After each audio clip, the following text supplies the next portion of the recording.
الحمدللہ رب العالمین والصلاة والسلام علی سید الانبیاء والمرسلین اللہم صلی علی سیدنا و مولانا محمد وعلی آلہ واصحابہ وبارک وسلم وصلی علیہ۔ دنیا کے تمام دیکھنے والوں کو، تمام چاہنے والوں کو، تمام پیار کرنے والوں کو اور جہاں جہاں تک اس وقت میری آواز کو سنا اور مجھے دیکھا جا رہا ہے، جنید اقبال کی جانب سے انتہائی محبت کے ساتھ السلام علیکم۔ ایک بار پھر ناظرین، آپ کو پر نور صبح نور کے ساتھ میں دل کی عطا گہرائیوں سے خوش آمدید کہتا ہوں، اور آئیے چلیں گے حضرت ابو انیس محمد برکت علی علیہ رحمہ کی تالیف اسماء النبی کریم صلی اللہ علیہ وآلہ وسلم سے رسول اللہ صلی اللہ علیہ وآلہ وسلم کا ایک اسم مبارک پڑھنے اور سننے کی سعادت حاصل کرتے ہیں۔ سیدنا المیسر صلی اللہ علیہ وآلہ وسلم، ہمارے سردار، آسانیاں پیدا فرمانے والے، درود و سلام بھیجے اللہ آپ صلی اللہ علیہ وآلہ وسلم پر، آپ صلی اللہ علیہ وآلہ وسلم کے آل پاک پر اور صحابہ کرام رضوان اللہ تعالیٰ علیہم اجمعین پر۔ حضرت ابو ہریرہ رضی اللہ تعالیٰ عنہ سے روایت ہے، حضور نبی کریم صلی اللہ علیہ وسلم نے ارشاد فرمایا کہ دین بہت آسان ہے، اور جو شخص دین میں سختی پیدا کرے گا تو اللہ تبارک و تعالیٰ اس پر دین کو غالب کر دے گا۔ پس تم لوگ میانہ روی اختیار کرو اور اعتدال کے قریب رہو اور خوش ہو جاؤ کہ تمہیں ایسا دین ملا جو نہایت آسان ہے۔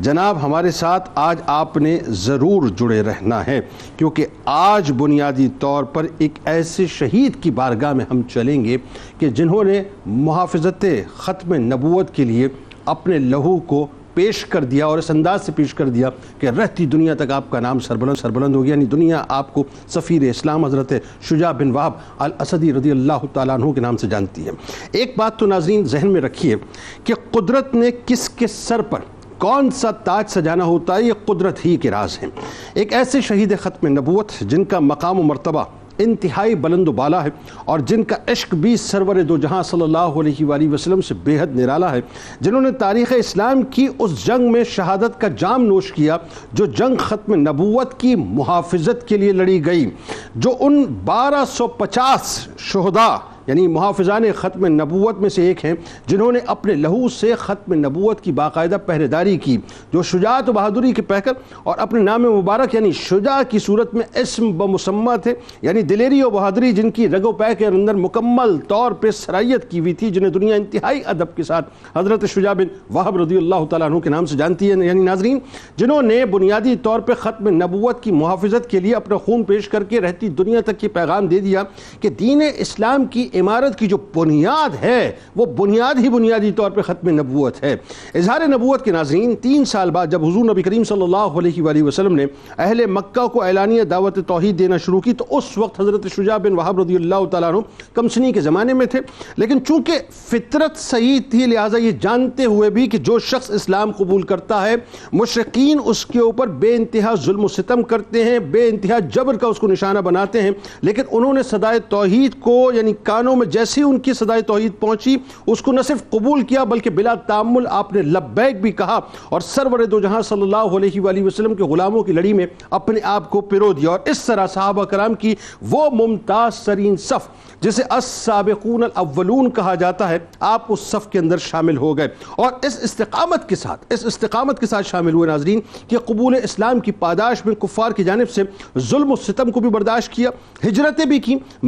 لیکن چونکہ ایک بار کلمہ طیبہ پڑھ لیا تھا، دائرہ اسلام میں داخل ہو چکے تھے، اب دوبارہ کفر کی طرف پلٹنا گوارا نہ کیا، اور چھوٹی سی عمر میں سب کچھ سہا مگر در مصطفیٰ صلی اللہ علیہ وآلہ وسلم کو نہیں چھوڑا۔ آپ رضی اللہ تعالیٰ عنہ ناظرین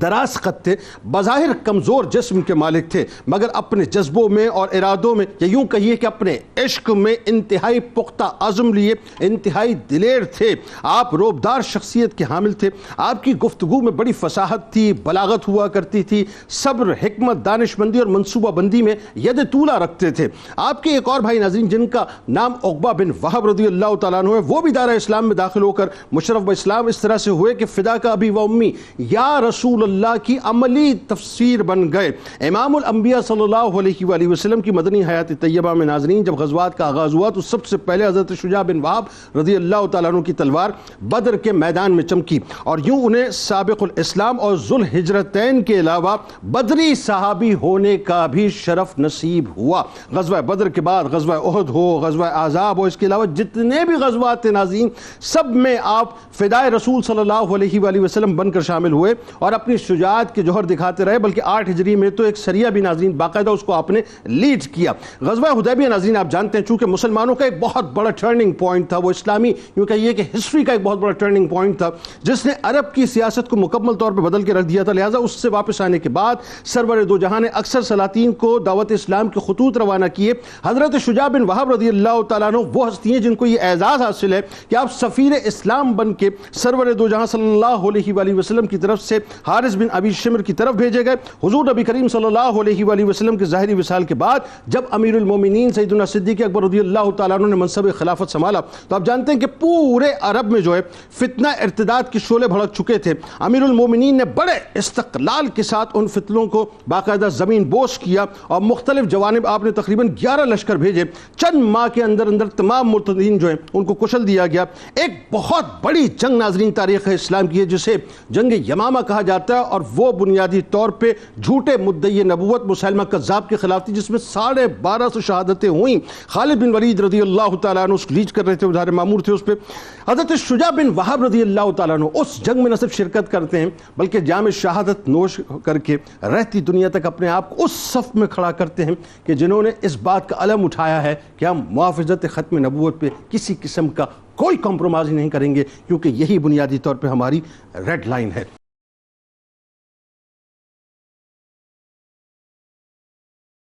علامہ صاحب آپ بتائیے، پہلے تو میرا خیال ہے نام شجاع یعنی اسم بمسمہ حضرت شجاع بن وہب الاسدی رضی اللہ تعالیٰ عنہ کا تعارف لوگوں کو کروائیے، قبول اسلام، اور خاص طور پہ یہ جو السابقون الاولون کی صف ہے صاحب، یہ تو بڑی ہی کمال صف ہے کہ ابتدائی لوگوں میں شامل اور کم سنی میں شامل، بتائیے ذرا۔ بسم اللہ الرحمن الرحیم۔ میں بنیادی طور پر سب سے پہلے 92 نیوز اور بالخصوص صبح نور کی جملہ منتظمہ کو مبارکباد پیش کروں گا کہ ایسی شخصیات اور ہستیوں سے ہمیں متعارف کرواتی ہیں کہ جن کا صرف نام سن رکھا ہوتا ہے اور ان کی سیرت سے ہمیں آگہی ہوتی ہے۔ بڑی یہ ٹیم کی بڑی محنت ہے اس میں۔ اللہ تعالیٰ اس سلسلے کو ہمارے لیے توشہ آخرت آمین آمین آمین۔ جناب سیدنا شجاع بن وہب الاسدی رضی اللہ تعالیٰ عنہ کی جب ہم بات کرتے ہیں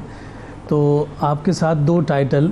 ہمیں نظر آتے ہیں۔ پہلا تو یہ کہ آپ سفیر اسلام ہیں، واہ، آپ ایک ایمبیسیڈر کا درجہ رکھتے ہیں اور نبی رحمت صلی اللہ علیہ وسلم کے قاصد بنے ہیں، اور حضور علیہ الصلوۃ والسلام کا انہیں قاصد بنا کر بھیجنا امام الانبیاء صلی اللہ علیہ وسلم کا ان پر اعتماد کے اظہاریے کا ایک خوبصورت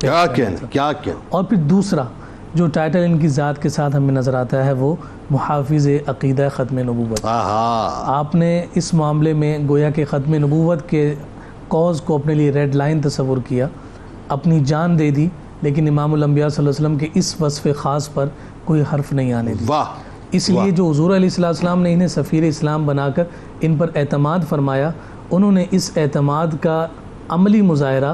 اس موقع پر کیا کہ جس وقت ختم نبوت کے لیے کھڑا ہونے کی حاجت، یعنی اس اعتماد کو آپ نے اس وقت بام عروج تک پہنچا دیا۔ جب ہم حضرت شجاع کا تذکرہ کر رہے ہیں تو آپ کے نام کے ساتھ الاسدی آتا ہے، تو آپ کا جو تعلق ہے وہ بنو اسد بن خزیمہ سے ہے، جس وجہ سے آپ کے نام کے ساتھ یہ اسدی لگتا ہے۔ جب ہم کنیت کی بات کرتے ہیں تو جناب شجاع بن وہب کی کنیت ابو وہب ہے، شجاع آپ کا نام ہے اور والد بزرگوار ان کے جناب وہب ہیں، تو شجاع بن وہب کہلاتے۔ اور بعض روایات میں یہ ذکر کیا کہ امام الانبیاء صلی اللہ علیہ وسلم کے ساتھ بھی ان کا نسب خزیمہ کے مقام پر جا کر جڑ جاتا ہے، تو یہ نسباً بھی حضور نبی رحمت صلی اللہ علیہ وسلم سے ایک تعلق رکھتے ہیں۔ اچھا، ان تمام باتوں کو جو ابتدائی طور پر ہیں انہیں ذکر کرنے کے بعد یہ بات انتہائی اہمیت کی حامل ہے کہ جب ہم سابقون الاولون کا تذکرہ کرتے ہیں تو وہاں مختلف کیٹیگری کے افراد ہمیں نظر آتے ہیں، جہاں جناب صدیق اکبر رضی اللہ تعالیٰ عنہ جیسے زیرک، دانا، فہم و فراست اور عمر میں پختہ فرد نظر آتے ہیں، وہیں ہمیں جناب بلال حبشی رضی اللہ تعالیٰ عنہ جیسے عظیم شخصیت بھی نظر آتے ہیں کہ جو ظاہراً غلام ہے لیکن حقیقتاً انہوں نے اس غلامی کو قبول کیا کہ جس غلامی نے انہیں عمر کا بھی مولا بنایا۔ پھر اس کے ساتھ ایک اور کیٹیگری ہمیں نظر آ رہی ہے کہ جو بالکل نوجوانوں کی کیٹیگری، جہاں ہمیں وہاں علی المرتضیٰ شیر خدا رضی اللہ تعالیٰ عنہ اس صف میں اول مقام پر کھڑے ہوئے نظر آتے ہیں۔ سبحان اللہ۔ وہیں ایک نام شجاع بن وہب ہے کہ جن کی مسیں بھیگ رہی ہیں، یعنی ابھی ان کی مونچھیں نکل رہی ہیں، بالکل ابتدائی ان کی عمر ہے، جوانی چڑھ رہی ہے، اس کو آپ ٹین ایج کہہ سکتے ہیں۔ اس میں کھیل کود کا مزاج ہوتا ہے، اس کے اندر جو ہے وہ عیاشی اور دیگر ماحول کے اثرات اس پر زیادہ جلدی مرتب ہو رہے ہوتے ہیں. لیکن ہم نے حضرت شجاع بن وہب رضی اللہ تعالیٰ عنہ کے بارے میں یہ پڑھا کہ آپ تک جب یہ پیغام پہنچا، چونکہ حضور علیہ الصلوۃ والسلام پہلے اپنے گھر والوں کو دعوت دین دے رہے ہیں، پھر اس کے بعد رشتہ داروں پر پہنچے، پھر اعلان نبوت کی 30 سال جب اللہ رب العزت نے حکم دیا کہ اس اعلان کو عام کیا جائے، تو فرمایا کہ جیسے ہی یہ پیغام آپ تک پہنچا ہے شجاع بن وہب تک، تو بلا تأمل آپ نے اسلام کو قبول کر لیا. ٹھیک. تو اب یوں اور آپ انڈر 19 ہیں. انڈر 19 ہیں. مطلب پریڈکٹیکلی مطلب یہ ہے کہ آپ 14 15 جی بالکل 16 سال کی عمر ہو گیا اس ایج کے ہیں، اور اس عمر میں کہ جس عمر میں مزاج کے اعتبار سے بہت جلدی رغبت نہیں ہوتی، آپ نے رغبت دکھا کر بتایا کہ آپ کی فطرت سلیمہ بھی ہے اور آپ کی فطرت سعید بھی ہے. اس سعادت مندی کو آپ نے اسلام کو اپنے سینے میں محفوظ کر کے واضح اور ظاہر کیا. اچھا، پھر اس کے بعد جب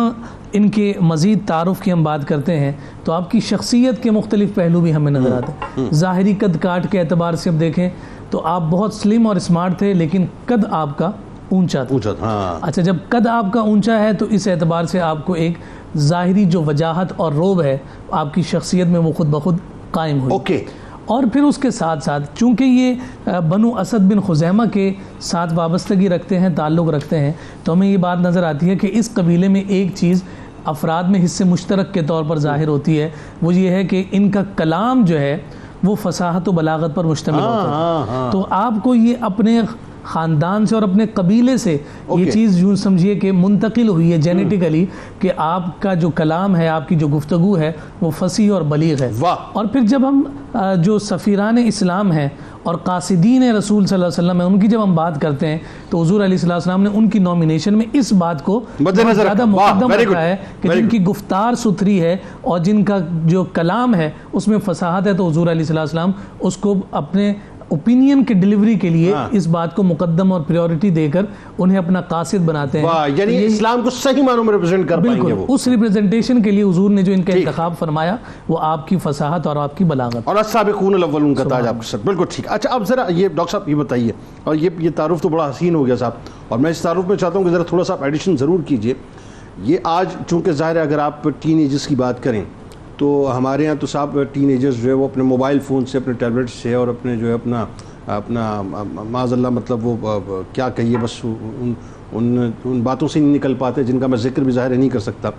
تو وہاں ویژن آپ دیکھیے کیا کمال ویژن ہے، اور وہاں سرکار مدینہ صلی اللہ علیہ وآلہ وسلم کی جو سائیکولوجیکل کنسٹرکشن کی اس معاشرے کی، وہ کیسی کمال ہے کہ ٹین ایج نوجوان بھی جو ہیں فوراً پرسیو کرتے تھے آپ کے میسج کو. کجا اس کے کہ وہ انتہائی کٹھن ترین حالات تھے، وہ جو ظاہر کفار سامنے کھڑے ہوئے تھے، تو آپ نے ظاہر پرسیو کیا. اچھا، آپ نے صرف نہیں کیا، آپ کے بھائی نے بھی اسی انداز سے پرسیو کیا، حضرت عقبہ بن وہب رضی اللہ تعالیٰ عنہ. ان کے بھی قبول اسلام کے بارے میں بتائیے، ان کا مقام و مرتبہ، اور پھر خاص طور پہ ان کے اندر جو ایک خاص جو شوق جہاد تھا، جو جذبہ تھا، اس کے بارے میں بتائیے. بسم اللہ الرحمن الرحیم. جنید بھائی، اس میں کوئی شک نہیں کہ حضور پر نور حضرت محمد مصطفیٰ صلی اللہ تعالیٰ علیہ وسلم اس پیغام کے ساتھ اس دنیا میں تشریف لائے جو پیغام خود اپنے آپ میں ایک کرزمیٹک کرنٹ رکھتا تھا، بلکہ جس شخصیت یعنی حضور کی شخصیت بھی ایسی تھی جو کہ لوگوں کو اپنی طرف بلاتی تھی اور اپنی طرف متوجہ کرتی تھی. اور بالخصوص نوجوان چونکہ نوجوان جانتے تھے، ایک لحاظ سے آپ یہ دیکھیے کہ ان کے ذہن میں یہ بات بہت وضاحت کے ساتھ تھی کہ جو موجودہ نظام ہے مکہ کے اندر، وہ نظام کوئی بہت زیادہ اچھا نظام نہیں ہے، اس کی بنیادیں اتنی مضبوط نہیں ہیں، اس میں ایک لحاظ سے دیکھا جائے تو مساوات نہیں ہے، دیگر ناانصافیاں ہیں. یہ وہ چند عوامل تھے، قبائلی نفرتیں ہیں، دشمنیاں ہیں، عقائد کی درستگی نہیں ہے. یہ وہ چند عوامل ہو سکتے ہیں جنہوں نے یقیناً نوجوانوں کو حضور اکرم صلی اللہ تعالیٰ علیہ وسلم کی طرف متوجہ کیا ہوگا، یعنی مادی اسباب کے طور پر اگر دیکھا جائے. حضرت عقبہ بن وہب الاسدی رضی اللہ تعالیٰ عنہ، آپ کی جو یونیکنیس تاریخ اسلام میں محفوظ ہے، اور یقیناً اس مطالعے سے پہلے مجھے بھی اس بات کا علم نہیں تھا، وہ یہ تھا کہ ہم نے تو ہمیشہ صحابہ کرام کو دو کیٹیگریز میں دیکھا ہے، یا تو وہ انصاری ہوتے ہیں یا وہ مہاجر ہوتے ہیں. لیکن آپ کی جو انفرادیت ہے وہ یہ چیز ہے کہ آپ ایک ہی وقت میں انصاری بھی ہیں اور مہاجر بھی ہیں. واہ. اور یہ بڑی آپ کی ایک منفرد پہلو ہے, اور وہ یوں کہ جب آپ نے قبول اسلام کیا تو وہ عقبہ اولا کے موقع پر کیا. اب عقبہ اولا کے موقع پر آپ نے اسلام کو قبول کیا اور پھر آپ نے مکہ میں ہی رہائش اختیار کی, اور اس کے بعد پھر بیعت عقبہ ثانیہ ہوئی, اس میں بھی آپ شریک ہوئے. اور جب مکے میں موجود ہیں, حضور اکرم صلی اللہ تعالیٰ علیہ وسلم کا جب اذن ملا کہ اب مسلمانوں کو ہجرت کرنی چاہیے, تو آپ حضور اکرم صلی اللہ تعالیٰ علیہ وسلم سے پہلے مدینۃ المنورہ ہجرت کر کے تشریف لے آئے. یعنی اسلام کی خاطر آپ نے اپنے خاندان کو, اپنی مال و دولت کو, اپنی تمام یادوں کو پیچھے چھوڑ کر صرف اور صرف اسلام کی اعلاء کے لیے مدینۃ المنورہ تشریف لائے. یوں آپ مہاجر کہلائے, اور یعنی انصاری اس لیے کہلائے کہ بیعت عقبہ اولا کے اندر آپ نے اسلام کو قبول کیا. دوسری آپ کی دلچسپ پہلو ہے تاریخ کے اندر جو کہ محفوظ ہے, وہ یہ ہے کہ جب آپ مدینۃ المنورہ میں تشریف لائے, کفار مکہ نے پہلی جنگ جو مسلط کی وہ غزوہ بدر ہے. آپ نے وہاں پر داد شجاعت حاصل کیے. اس کے بعد غزوہ احد کا جب موقع آیا تو احد کے موقع کے اوپر بھی آپ نے داد شجاعت وصول کیا, اور جو تاریخ میں آپ کا نام جڑا ہوا ہے ایک جسے آپ یہ کہہ سکتے ہیں کہ ایک خوبصورت واقعے کے ساتھ, وہ یہ ہے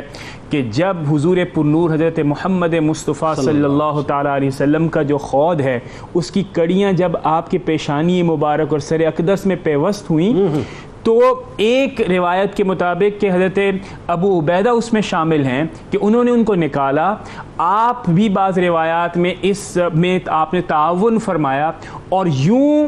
اس بڑی جسے آپ کہہ سکتے ہیں کہ نعمت سے, اور اس بڑے جسے آپ کہہ سکتے ہیں کمال سے آپ بھی اتنے ہی بہرہ مند ہوئے, اتنے ہی مستفید ہوئے, اور تاریخ میں اپنا نام آپ نے محفوظ کیا. تو آپ یہ دیکھیے کہ ایک طرف آپ کی یونیک شخصیت, اور دوسری طرف آپ یہ دیکھیے کہ نوجوان ہوتے ہوئے جذبہ شہادت کہ پہلی غزوہ میں آپ شریک ہیں, دوسری غزوہ میں آپ حضور اکرم صلی اللہ تعالیٰ علیہ وسلم کے بالکل ساتھ ہیں, اور اس کے بعد جو آنے والے اسلام کی دیگر جو غزوات ہیں اس میں بھی آپ نے بھرپور شریک ہو کر یہ میسج دیا کہ اسلام کسی پر مسلط نہیں کیا گیا تھا. یہ دل کی آواز تھی. جب حضور اکرم صلی اللہ تعالیٰ علیہ وسلم نے یہ آواز دی تو وہاں کے نوجوانوں نے بھی لبیک کہا, اور پھر اس کی شہادت کے لیے آپ نے جب میدان سجے تو اپنی جانوں کا نذرانہ پیش کرنے میں بھی ایک لمحے کے لیے توقف نہ فرمایا. مطلب آپ یہ دیکھیے کہ یہ کیسا مطلب سرور دو جہاں صلی اللہ علیہ وآلہ وسلم نے جو آرکیٹائپ بنیادی طور پہ اسلام کا پیش کیا اس زمانے میں, وہ کیسا آرکیٹائپ تھا صاحب کہ ہر شخص جو ہے بغیر کسی لالچ کے سرور دو جہاں پر قربان ہونے کے لیے تیار ہو گیا, چاہے وہ مطلب یوں کہیے کہ اپنا میچور ایج میں ہو یا کم سنی کی ایج میں ہو, بس سرکار علیہ السلام کا اذن چاہیے ہوتا تھا اور اپنے آپ کو قربان کرنے کو تیار ہوتے تھے. اب اسی بات کو اگر میں اگین پھر آ جاتے ہیں حضرت شجاع بن وہاب رضی اللہ تعالیٰ عنہ پہ, کہ وہ جو ظاہر وقت ہے جسے آپ مطلب ٹین ایج کہتے ہیں, وہ چاہے وہ 14, 15, 16 برس وہ بھی جو ان کی عمر ہو, لیکن اس میں جو بہت بڑا سوال ہے وہ یہ ہے علامہ صاحب کہ کفار کے مظالم جتنے شدید تھے اس زمانے میں. آپ کو پتہ ہے کہ پورا یعنی یوں کہہ لیجیے کہ ایک طرف جو ہے وہ پورا کفر کھڑا ہوا ہے اور دوسری طرف چند ایک نفوس قدسیہ ابتدا میں کھڑے ہوئے, تو ان مظالم کو برداشت کرنا ایک بات, پھر اگین وہی بات انہی مظالم کے سلسلے میں پھر ظاہر ہجرتیں کرنا, اور پھر اس کے بعد فائنل جو ہجرت ہوتی ہے مدینہ پاک کی تو مواقعات کا سلسلہ, وہ بتائیے ذرا ان کا. جی, حضرت شجاع بن وہاب رضی اللہ تعالیٰ عنہ جیسا کہ ذکر ہوا کہ ابتدائے اسلام لانے والے افراد میں آپ داخل اور شامل ہیں, اور السابقون الاولون کا جو عظیم تاج قرآن مجید فرقان حمید نے ایک عظیم ٹائٹل کے ساتھ ذکر کیا ہے, وہ بھی آپ کے سر پر ہمیں سجدے ہوئے نظر آیا. اور کم عمری میں ایمان لانے والے افراد میں حضرت شجاع بن وہاب رضی اللہ تعالیٰ عنہ کا ہمیں نام نظر آتا ہے. یہ بات تو طے ہے کہ آپ اس دور میں ایمان لے کر آ رہے ہیں جس دور میں یہ معلوم ہے کہ اگر ایمان لے کر آئے تو سوائے تکلیف کے کچھ نہیں ملنا. یہ جاننے کے باوجود حضور علیہ الصلوۃ والسلام سے جانثاری کا وعدہ کر کے کلمہ توحید بلند کرنا یہ یقیناً بڑی دلیری اور بڑی بہادری کی بات تھی. ایسے ہی اور حضرت شجاع بن وہاب نے کلمہ پڑھ کر اپنی بہادری کا گویا کہ اظہار فرمایا ہے اور اعلان کیا ہے. ایسے ہی اب کائنات کے تاجدار صلی اللہ علیہ وآلہ وسلم پر ایمان لانے کے بعد آپ پر جو مظالم، تکالیف اور مشقتوں کے پہاڑ توڑے گئے وہ کسی سے ڈھکے چھپے نہیں ہیں. اس وقت کا جو سینیریو ہے وہ سب کے سامنے ہے اور ہم اس سے بخوبی آگہی رکھتے ہیں. اس دور میں مکہ المکرمہ میں مسلمانوں کے لیے ایک دن بھی گزارنا مشکل اور دشوار ہے. ایسا ہی لیکن رحمت للعالمین جان کائنات صلی اللہ علیہ وسلم نے جب اپنے ساتھیوں کی ان مظالم اور پر ہونے والے ان مشقتوں اور تکالیف کو حد سے بڑھتے ہوئے دیکھا تو پھر حضور نے ہجرت حبشہ کی اجازت عطا فرمائی. تو حضرت شجاع بن وہب رضی اللہ تعالیٰ عنہ جو ہجرت حبشہ دوسری ہوئی، دوسری ہجرت حبشہ یعنی حضور کے اعلان نبوت کے 6 سال، تو جناب شجاع بن وہب ہجرت کر کے چلے گئے حبشہ. یعنی میں قطع کلام کی معذرت، مینز اس کا مطلب یہ ہو لوگوں کو ذرا سمجھ میں آنا چاہیے کہ دوسری ہجرت اگر مثال کے طور پر 6 برس ہو رہی ہے تو پہلی ہجرت جو ہے میرا خیال ہے تھوڑا عرصے پہلے چوتھے 5ویں برس میں. اس کا مطلب یہ ہے کہ وہ ظلم کتنا شدید ہوگا کہ ابھی اسلام جو ہے وہ 3 4 5 برس کا بھی نہیں ہوا تھا صحیح معنوں میں، اور اتنا شدید ہو گیا کہ ہجرتیں کرنی پڑ گئی. بالکل. اور یہ سمجھ لیجئے کہ تین اعلان نبوت کے تیسرے سال اسلام قبول کر رہے ہیں، 6 سال یہ ہجرت کر رہے ہیں، تو 3 سال تک یہ مظالم برداشت کرتے جڑے رہے. پھر انہوں نے وہ ہجرت کی، جب وہاں پہنچے تو وہاں پر کچھ عرصہ رہنے کے بعد جب یہ اطلاع ملی کہ جناب مکہ المکرمہ کے جو افراد ہیں وہ اسلام قبول کر لیا ہے، مفاہمت ہو گئی ہے، تو اب وہ وطن کی جو محبت ہوتی ہے وہ انسان کو ویسے ہی کھینچتی ہے. تو آپ جب واپس تشریف لائے تو وفا غلط نکلی، پھر وہی مظالم کا سلسلہ دوبارہ سے جاری و ساری ہو گیا. پھر آقا کائنات صلی اللہ علیہ وسلم نے جب مدینہ المنورہ کی جانب ہجرت کی اجازت دی تو آپ اپنے بھائی جناب عقبہ کے ساتھ مدینہ المنورہ ہجرت کر گئے. اچھا، دونوں بھائیوں نے ایک ساتھ ہجرت کی؟ دونوں نے ایک ساتھ ہجرت کی. تو اس اعتبار سے آپ کو صاحب الہجرتین بھی کہا جاتا ہے، یعنی 2 ہجرتیں کرنے والے جناب شجاع بن وہب رضی اللہ تعالیٰ. اچھا، اب اس سے بات آگے بڑھاتے ہیں. کائنات کے تاجدار صلی اللہ علیہ وسلم مدینہ تشریف لائے. ٹھیک ہے. ایک اسٹیٹ کے انعقاد میں جو ریولوشنری سٹیپس تھے وہ حضور علیہ السلام نے سب سے پہلے لیے. واہ، ان میں ہمیں جو سب سے بڑی بات نظر آئی ہے وہ مواخات ہے. Very good. مواخات مدینہ جو آقا کائنات صلی اللہ علیہ وسلم نے قائم فرمایا مدینہ آنے کے 5ویں مہینے ہی، یعنی بالکل اسٹارٹ میں. بالکل اسٹارٹنگ. اور جب ایک دوسرے کا بھائی بنا رہا جا رہا ہے، ایک مہاجر کو دوسرے انصار کا، ایسے نہیں کہ سامنے 2 نظر آئے تو ایک کو پکڑا دوسرے کو پکڑا، دونوں کو بھائی بنا. آقا کائنات صلی اللہ علیہ وسلم اپنے غلاموں کی باطنی خصوصیات سے بھی آگہی رکھتے ہیں، جن کے درمیان ان خصلتوں اور ان عادات کا یہ خوبصورت تعلق قائم ہوتا تھا. حضور نے انہی کو آپس میں ایک دوسرے کے بھائی. اس میں ایک بات کا اور اضافہ کیجئے گا. ابھی آپ کی بات سے میں نے اس بات کو اخذ کیا اور بڑا کمال آپ نے جملہ فرمایا کہ ایک اسٹیٹ کو اس کی بنیاد ڈالنے میں سب سے پہلے آپ نے یہ ریولوشنری کام کیا. اس کا مطلب یہ ہوا کہ آپ نے مائکرو لیول پہ نہیں بلکہ میکرو لیول پہ جو ہے مائنڈ سیٹ کو چینج کر کے رکھ دیا کہ اب یہ لسانیت، یہ قبائل، یہ کوئی معنی نہیں رکھتے. اب آپس میں جو مفادات ہیں وہ مشترک ہیں اور ایک اسٹیٹ کو ہمیں مل کے بنانا ہے. یہ ہے نا کنسیپٹ. بالکل. آپ دیکھیے کاش یہ بات آج پیدا ہو جائے. السلام نے ظاہری جو معمولات تھے ان پر نظر نہیں فرمائی، ورنہ آپ دیکھیں کہ ایک طرف زمینوں کے مالک صحابی اور دوسری طرف صرف اپنے کندھے پر گٹھڑی رکھ کر آنے والے مہاجر ہیں، ان کو بھی بھائی بنایا. حضور نے باطنی خصوصیات کو مقدم رکھا ہے. یہی وجہ ہے کہ اوس بن خولی رضی اللہ تعالیٰ عنہ جو انصار صحابہ میں سے تھے، آقا کائنات صلی اللہ علیہ وسلم نے ان کے ساتھ ان کا مواخات کو جب قائم فرمایا تو سیرت نگاروں نے ذکر کیا کہ آخر کیا وجہ تھی ان دونوں کو آپس میں جو ہے نا وہ یوں سمجھیے کہ بھائی بنایا. تو فرمایا کہ دونوں بہترین شاہ سوار تھے، دونوں بہترین تیر انداز تھے اور بہترین گھڑ سوار تھے. تو ان خصوصیات کے آپس میں مل جانے کی وجہ سے آقا کائنات صلی اللہ علیہ وسلم نے دونوں کے ایک ہی سمت دوڑنے والے شوق کی بنیاد پر انہیں آپس میں بھائی بنایا. اور پھر اس مواخات نے اپنا رنگ دکھایا ہے. مدینہ المنورہ کا نور ساری دنیا میں آج بھی پھیلے ہوئے نظر.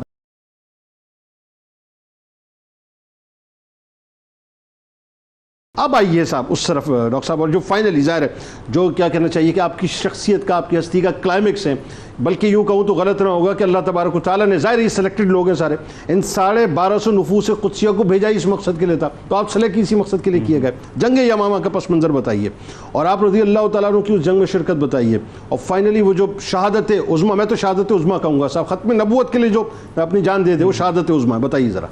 بالکل جنید بھائی، ابھی جیسے گفتگو ہو رہی تھی اور بڑی اچھی گفتگو ہو رہی تھی اور اس میں ایک آپ نے نقطہ اٹھایا اور میں چاہوں گا کہ مجھے بڑا اچھا لگا کہ اس کے اوپر ذرا گفتگو کی جائے کہ جنت تو مل گئی، آپ بدری صحابی ہیں، آپ کو آنر اور رسپیکٹ مل گئی. حضرت ابوبکر صدیق رضی اللہ تعالیٰ عنہ انہوں نے بڑا اچھا نقطہ بیان کیا، بہت ہی امیزنگ اور جسے آپ کہہ سکتے ہیں کہ بہت شاندار. میں یہ غور کر رہا ہوں کہ وہ کیا چیز ہے جس نے حضرت شجاع کو بھی موٹیویٹ کیا ہوگا اور حضرت ابو بکر صدیق رضی اللہ تعالیٰ عنہ کو بھی یہ حکم دینے کی ترغیب دی ہوگی. یقیناً یہ داخلی ہے, ہاں یقیناً یہ داخلی ہے کہ یہ کیا ہے. آپ صرف یہ دیکھیے کہ حضور اکرم صلی اللہ تعالیٰ علیہ وسلم کا جن ہستیوں کے اوپر نظر انتخاب ہوا مختلف مواقع پر مختلف معاملات کے حوالے سے, اگر وہ جنگ یا غزوہ ہے, کہیں پر سفارت کاری کرنی ہے, کہیں پر انٹیلیجنس انفارمیشن کو شیئر کر کے اس کو ایگزیکیوٹ کرنا ہے, کچھ بھی کرنا ہے, حضور اکرم صلی اللہ تعالیٰ علیہ وسلم نے شخصیتوں کے اندر دیکھا کہ اس شخصیت کے اندر کیا ٹیلنٹ ہے, واہ, کیا پوٹینشل ہے, واہ, اور پھر اسے ریکگنائز کرتے ہوئے اسے استعمال کیا, اور وہ شخصیات شاید اسی مقصد کے لیے بنائی. واہ, یعنی اس پوٹینشل اور ٹیلنٹ کو چینلائز کیا. اچھا, اب جنت مل گئی, یقیناً مل گئی, لیکن اس جنت پر ہمیں کیسے پتا چلے کہ حضور کا فیصلہ کیا ہے؟ تو ہر موومنٹ کے اوپر اگر آپ دیکھیں گے یہ شخصیات اپنے عمل سے شہادت دیتی ہوئی نظر آئیں گی کہ حضور اکرم صلی اللہ تعالیٰ علیہ وسلم نے اگر ہمارا انتخاب کیا ہے بطور مہاجر کے, اگر انتخاب کیا ہے بطور انصاری کے, اگر انتخاب ہوا ہے بدری کے, اگر انتخاب یہ ہوا ہے کہ اللہ رب العزت ہم سے راضی ہو گیا اور ہم اس سے راضی ہو گئے, تو ہمارا ہر عمل کسی ایکسٹرنل چیزوں کے لیے نہیں تھا. We really meant for what is being given to us. واہ واہ, تو یہ آپ غور کیجیے. تو اس وجہ سے اگر آپ دیکھتے ہیں تو حضرت شجاع بن وہب کا یہاں پر تشریف لانا اس بات کی ایک بار پھر شہادت دینا ہے کہ میرا انتخاب درست ہوا ہے. چنانچہ آئیے موقع کے اوپر حضور اکرم صلی اللہ تعالیٰ علیہ وسلم کا وصال مبارک ہوا, فتنہ ردہ اٹھا, ظاہر اس کی بہت زیادہ اٹریکشن زمانے میں تھی, اور حضرت ابو بکر صدیق رضی اللہ تعالیٰ عنہ نے اس بات کا اہتمام کیا کہ اس کو بالکل کچلا جائے گا, اور اس کا اہتمام کیا, اور اس میں سخت سے سخت ترین لڑائی اگر ہوئی تو وہ میدان یمامہ میں ہوئی. حضرت خالد بن ولید رضی اللہ تعالیٰ عنہ کا انتخاب کیا گیا کہ آپ اس کی سرکوبی فرمائیں گے, اور اس میں حضرت شجاع بن وہب تشریف لاتے ہیں, جام شہادت نوش فرما کر یہ بتا دیتے ہیں کہ میرا تن من دھن جو ابتدا میں ہم نے حضور اکرم صلی اللہ تعالیٰ علیہ وسلم کے ہاتھوں پر بیعت کی تھی, we really meant it. یہ صرف کسی دنیاوی منفعت یا کچھ خاص چیزوں کے لیے نہیں تھی, we really meant it. اور آپ کی جام شہادت اور آپ کے جسم اطہر نے اس بات پر گواہی دی کہ ہم حضور اکرم صلی اللہ تعالیٰ علیہ وسلم پر جانیں لٹانے والے ہیں, اور یعنی جھوٹے مدعی نبوت مسیلمہ کذاب کے خلاف بنیادی طور پہ یہ جنگ تھی. اور یہ کیسی بات ہے ڈاکٹر صاحب, بہت شکریہ آپ کی تشریف آوری کا, بہت شکریہ علامہ صاحب آپ کی تشریف آوری کا.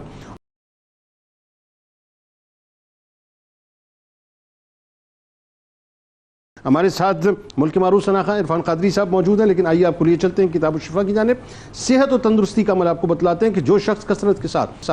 یا سلاموں کا ورد کرے گا تو اللہ تبارک و تعالیٰ اسے موت کے علاوہ ہر قسم کے مرض سے انشاءاللہ بچائے گا. حضرت علی کرم اللہ وجہ الکریم کا کمال قول مبارک ہے کہ اپنے باطن کی صفائی پاک نفوس کی خصلت ہے اور پرہیزگاری حرام کاموں کے ارتکاب سے روکتی ہے. حضرت شجاع سفیر شہ دو جہان تھے, حضرت شجاع سفیر شہ دو جہان تھے, سرکار کے فدائی عظیمت کی شان تھے, سرکار کے فدائی عظیمت کی شان تھے. وہ سابقون میں تھے شرف خاص ان کا ہے,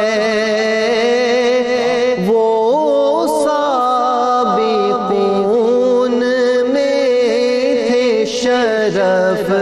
خاص ان کا ہے, وہ اس میں بامسمى شجاعت کی آن تھے، وہ اس میں بامسمہ شجاعت کی آن تھے۔ چشم کرم حضور کی ان پر صدا رہی، چشم کرم حضور کی ان پر صدا رہی، سچے تھے بانصیب تھے وہ خوش بیان تھے، سچے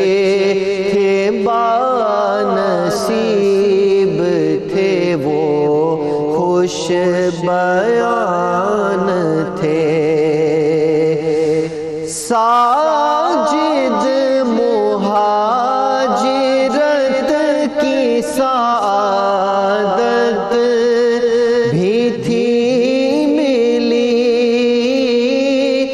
ساجد مہاجرت کی سعادت بھی تھی ملی، دی پر فدا وہ کر کے گئے اپنی جان تھے، دی پر فدا وہ کر کے گئے اپنی جان تھے، سرکار کے فدائی عظیمت کی شان